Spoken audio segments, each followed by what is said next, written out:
वज़ीर-ए-आज़म शहबाज शरीफ ने दिसंबर 2025 के दौरान समंदर पार पाकिस्तानियों की जानिब से भेजी जाने वाली तरसीलात ज़र में 16.5% इजाफे पर गहरी खुशी का इजहार किया है। उन्होंने बताया कि दिसंबर के महीने में तरसीलात ज़र 3.6 अरब डॉलर से तजावुज़ कर गई, जो एक नया रिकॉर्ड है।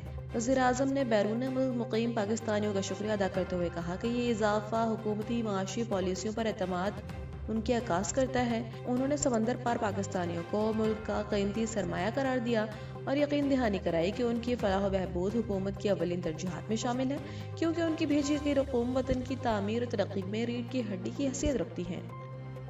वज़ीर आला खैबर पख्तूनख्वा सुहेल आफरीदी कराची के मुख्तलिफ शहरों के माड़ी और बल्दिया का दौरा करने के बाद नुमाइश चरंगी पहुंचे, जहां उन्होंने कारकुनों से मुख्तसर खिताब किया।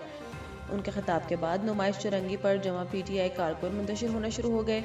इससे कबल बाग जना और इतराफ के इलाकों में PTI कारकुनों और पुलिस के दरमियान शदीद झड़पें हुई, जिसमें कारकुनों के पथराव से एक पुलिस एहलकार जख्मी हो गया। पुलिस ने गिरोह मंदिर और नुमाइश चरंगी के करीब लाठी चार्ज करते हुए 30 से जायद कारकुनों को हिरासत में ले लिया। जलसे और सड़कों की बंदिश के बायस मज़ार कायद, खुदादाद कॉलोनी और पीपल्स चरंगी समेत शहर के कई हिस्सों में ट्रैफिक का निजाम दरहम बरहम रहा। ताहम ट्रैफिक पुलिस हुक्काम ने किसी बड़े ट्रैफिक जाम की तरदीद की है। तहरीक इंसाफ की क़यादत ने मौक़िफ़ अपनाया कि NOC होने के बावजूद रुकावटें खड़ी की गई। CTD खैबर ने पेशावर में शाहकस बाईपास रोड से मुल्हिका इलाके नाके किले में एक कामयाब ऑपरेशन के दौरान 3 दहशतगर्दों को हलाक कर दिया।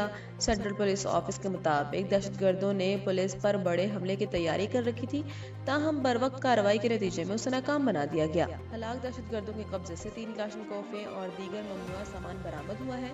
IG खैबर पख्तूनख्वा जुल्फ़िकार हमीद और एडिशनल IG CTD ने नौजवानों को इस बहादुरी को सराहते हुए शाबाश दी। IGP का कहना था कि आवाम की जान और माल के तहफ़्फ़ुज़ के लिए दहशतगर्दों का मुकम्मल खात्मा हमारी अव्वलीन तरजीह है और पुलिस जवान अज़्म हिम्मत के साथ इस मिशन पर कारबंद है। वफाकी वज़ीर अब्दुल अलीम खान ने गुजरांवाला में खिताब करते हुए कहा कि पाकिस्तान के मसाइल का असली हल नए सूबों के क़याम में है और इस मकसद के लिए मुल्क की तहरीक शुरू करने की ज़रूरत है। उन्होंने वाज़ेह किया कि जनूबी, शुमाली और सेंट्रल पंजाब को अलग सूबे बनाने के हक़ में है, ताहम वो सूबों के तारीख़ी नाम तब्दील करने के हक़ में नहीं है। अब्दुल अलीम खान का कहना था कि अगर बलूचिस्तान या सिंध में इंतज़ामी सहूलत के लिए एक के बजाय 3 वज़राए आला बना दिए जाएं, तो इसमें कोई हर्ज नहीं।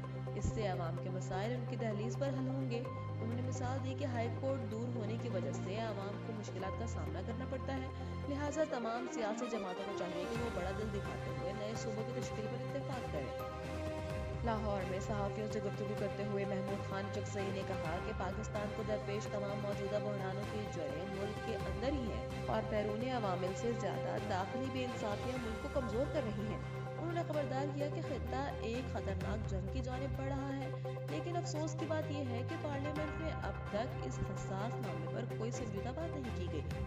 महमूद खान चकज़ई ने सियासी जमातों पर तनकीद करते हुए कहा कि वोट को इज्जत दो और रोटी कपड़ा और मकान के नारे लगाने वाले सिर्फ आवाम को बेवकूफ़ बनाते हैं, जबकि हकीकत में ऐसी तरमीम की जाती हैं जो मुल्क की तबाही का बायस बनती हैं।